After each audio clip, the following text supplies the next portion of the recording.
আজকের অনুগল্প আলোকবৃত্তের বাইরে। রচয়িতা দীপ্তিমান ভান্ডারী। আতশবাজির চোখ ঝলসানো রোশনাই আর সমবেত জনতার মিলিত জয়ধ্বনি, সিঁদুর খেলা, সাত পাকে ঘোরানো, ব্যস্ত সকলে। বাগদিপাড়ার ছগা এবং বিন্তিও হাসি মুখে দেখছে, তবে একটু তফাতে দাঁড়িয়ে। এখানে আসার অধিকার বা সাহস কোনোটাই ওদের নেই। এটা ওরা বিলক্ষণ জানে, শুধু জানে নয়, বিশ্বাসও করে যে ওরা ছোট লোক। এখানে ওরা এলে এই পবিত্র অনুষ্ঠান অপবিত্র হবে, এটাই নাকি নিয়ম।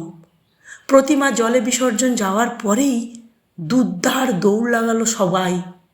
নিচে থেকে কয়েকজন জল ছিটাচ্ছে। বিসর্জন ঘাটের একধারে দাঁড়িয়ে এই সব দেখছি আমি। এক নিমেষেই ঘাট ফাঁকা। মনের কোণে একটা করুণ বিষাদের সুর।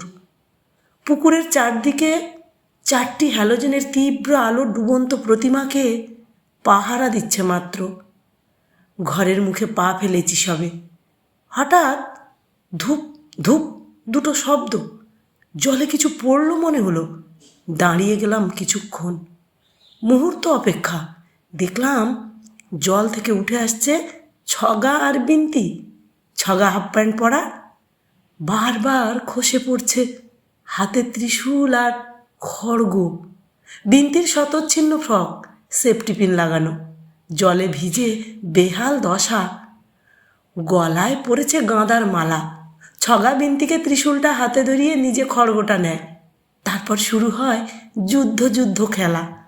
কদিন আগে টিভিতে মহালয়ার দিন যেমন দেখেছিল মহিষাসুর মর্দিনী, আমি আলোকবৃত্তের বাইরে নীরবে এই মজা দেখছি ওদের দৃষ্টির অন্তরালে দাঁড়িয়ে। তাই খেয়াল করেনি যুদ্ধ চলছে। ঠিক তখনই দেবী দুর্গা মহিষাসুরের বুকে ত্রিশূলটা গেঁথে দেবে।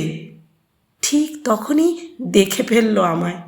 সঙ্গে সঙ্গে কিছুটা লজ্জায়, কিছুটা ভয়ে দৌড় দিল খিলখিল হেসে।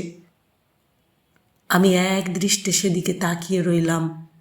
বালখিল্যের খিলখিল খলখল ধ্বনি আমার বুকে ধ্বনিত হতে লাগলো, আর বাজতে থাকলো সুর, জাগো দুর্গা, জাগো দুর্গতি নাশিনী।